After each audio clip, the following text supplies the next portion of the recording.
সুমাইয়া কথা বলে না, চোখের পানি গাল বেয়ে বেয়ে ঝরতেছে। আবু জাহেল মনে করেছেন বোধহয় ভয়ে কাঁদতেছে। আবু জাহেল জিজ্ঞাসা করেছেন, বই পাচ্ছ কেন? বই পাওয়ার তো কোনো কারণ নাই, রাস্তা তো খোলা, তুমি বললেই তো তোমাকে ছেড়ে দেয়। সুমাইয়া বলতেছে, ওরে কুলাঙ্গা, তুই মনে করছ দুইটা গুড়া দুই দিকে দৌড়ান দিয়ে দিবে আর আমি ছিন্ন ভিন্ন হয়ে যাব, তুই আমাকে হত্যা করে ফেলবে, এই জন্য বোধহয় বয়ে কাঁদতেছি। আমি আসলে বয়ে কাঁদতেছি না, কাঁদতেছি আমি জীবন আল্লাহ পাক আমাকে একটা দিয়েছেন, আমাকে একটা জীবন আল্লাহ পাক দিয়েছে। এমন শত শত জীবন যদি আল্লাহ দিত, একের পর এক নবী মুহাম্মদের জন্য বিসর্জন দিয়ে দিতাম।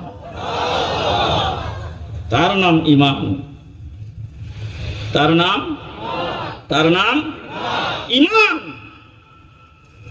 আরে হাবিব ইবনে যায়েদ মুসাইলামাতুল কাজ্জাব এখানে গিয়েছেন। মুসাইলামাতুল কাজ্জাব তাকে আটকায়া ডাক দিয়ে বলছেন, এই শোনো, তুমি নবী মুহাম্মদুর রাসূলুল্লাহ সাল্লাল্লাহু আলাইহি সাল্লামকে মানো? বলে হ্যাঁ। তাহলে আমিও যে একজন নবী এটা স্বীকার করো।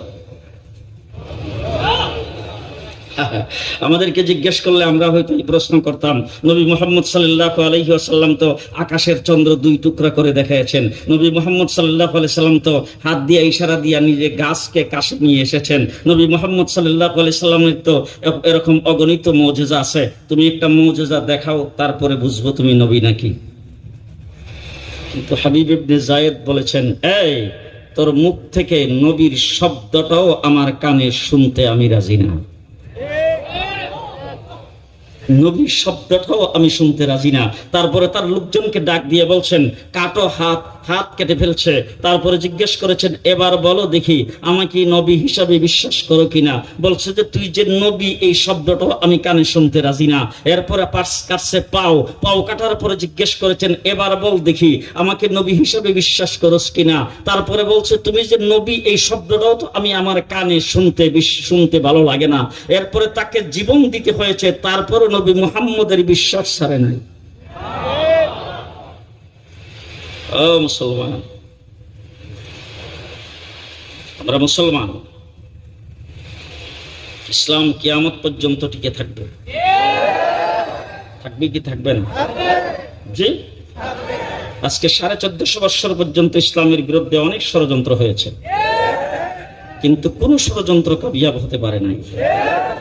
নমরুদ ইব্রাহিম আলাইহিস সালামের বিরুদ্ধে কামিয়াব হতে পারে নাই, ফেরাউন মুসার বিরুদ্ধে কামিয়াব হতে পারে নাই, আবু জাহেল আমার নবীর বিরুদ্ধে কামিয়াব হতে পারে নাই। আরে কিয়ামত পর্যন্ত ইসলাম থাকবে, ইসলামের উপর যারা অটল থাকবে তারাই কামিয়াব হবে, কেউ কামিয়াব হতে পারবে না।